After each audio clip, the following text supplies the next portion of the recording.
Anda kembali bersama kami di Sapa Sulsel, saudara.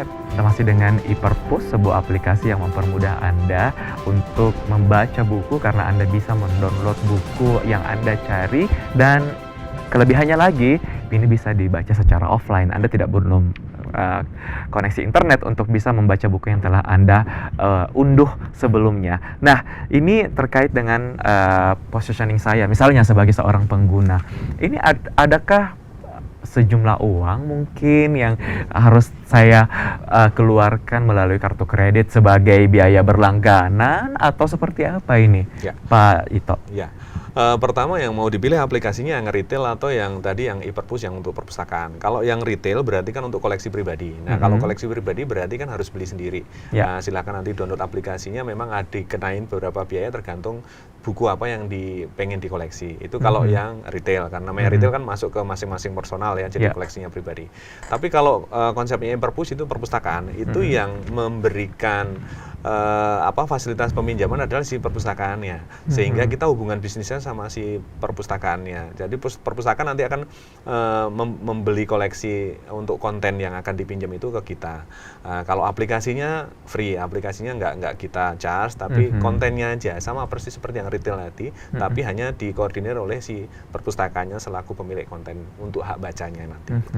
Oke, jadi untuk aplikasinya sendiri ini no charge sama sekali ya. Oke, kembali ke Pak Adam. Pak Adam, kalau ini kan semakin mudah karena digital, jadi ketahuan secara statistiknya bisa terbaca entah buku apa yang sedang digemari oleh masyarakat Indonesia. Ini sepertinya menarik juga ini untuk kita ketahui. Masyarakat Indonesia dengan adanya aplikasi e-Perpus ini, buku apa sih yang paling banyak di-download, Pak? Kalau dia perpustakaan ya, Iya, pasti boleh. dia membatasi koleksi kan. Oke. Jadi yang menentukan si pustakawannya. Si pustakawannya, oke. Jadi kalau misalnya saya sekolah, berarti saya hanya menyediakan buku-buku yang berkaitan dengan kepentingan saya. Saya beli buku yang berkaitan dengan non-fiksi misalnya, buku motivasi, buku fiksi yang juga mungkin diseleksi, tidak semua fiksi boleh masuk. Nah, itu pustakawan yang menentukan. Tapi ketika saya beli sendiri di aplikasi Gramedia Digital, ini di luar e-Perpus ya, tapi ya. Ini itu dari data kita, kebanyakan orang beli adalah buku fiksi. Buku fiksi. Ya, kalau beli pribadi, ya makanya masih banyak lah yang suka buku fiksi. Oke, pasti yang suka baca novel. Tahu aja Mas. Iya. Oke, lalu Pak, mungkin sedikit terlepas dari perpustakaan dalam bentuk digital ini. Ya. Kita ungkit lagi atau tengok kembali perpustakaan pada umumnya. Bagaimana sih pandangan bapak-bapak ini terkait dengan kondisi perpustakaan sekarang? Minat baca orang-orang atau minatnya datang mengunjungi perpustakaan ini seperti apa sih sekarang? Kalau ini bagaimana minat pengunjung masuk ke perpustakaan sekarang ini, kan sudah pernah ada survei ya. Survei mengatakan saya agak lupa itu, Indonesia nomor 60 dari 61 negara yang disurvei sama dia. Ada salah satu, saya agak lupa. Nah, itu artinya tingkat literasi bacanya Indonesia masih sangat memprihatinkan sampai saat ini. Nah, ini berhubungan erat dengan, coba kalau kita lihat masuk ke perpustakaan itu masih sangat sepi, kecuali memang pengelolaannya bagus ya.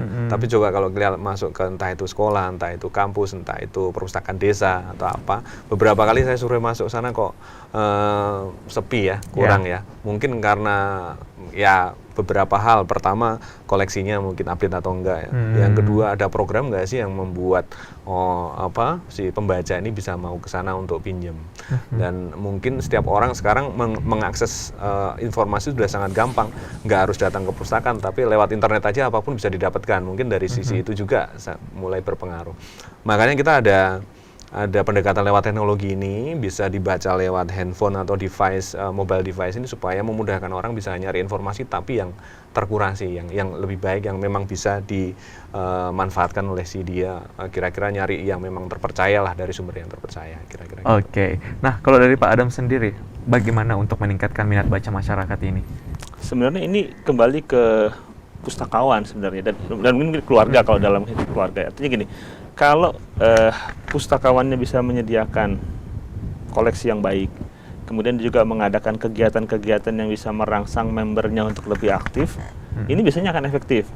Makanya kita juga biasanya membantu pustakawan untuk memberikan ide-ide ke mereka, bantuan juga bagaimana cara menggerakkan audiensnya.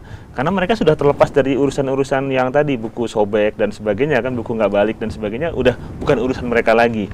Artinya waktu mereka banyak yang bisa dicurahkan untuk menggerakkan komunitas.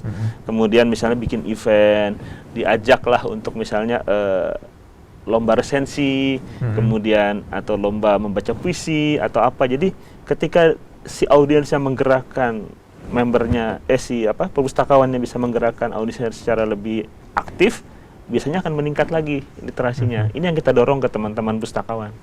Ada satu contoh, Ya. di beberapa klien kita, mungkin saya nggak akan sebutkan, beberapa klien-klien besar kita, grup besar lah di Jakarta itu, dia bikin program ini, misalnya ayo bayang-bayangkan baca buku apa terus di-sharingkan. Nah, yang paling bagus, sharingnya dinilai paling bagus atau berapa lama baca, mendapatkan insentif tertentu, misalnya sederhana sih, cuman tiket nonton bareng 2 orang. Kayak gitu-gitu, tapi yang ikut jadi lumayan banyak. Nah, itu bisa membuat engagement dari si member gitu untuk baca, download dan baca itu semakin gede. Mungkin salah satu yang kayak gitu yang bisa. Berarti butuh ide yang kreatif untuk menstimulasi orang, begitu ya. Harapan kita setelah sistemnya siap, adminnya kan si pengelola perpustakaan jadi lebih punya waktu tuh. Nah, itu dia maksimalkan untuk menggerakkan komunitasnya. Wah, luar biasa. Nah, sayang sekali durasi kita sangat singkat, Pak.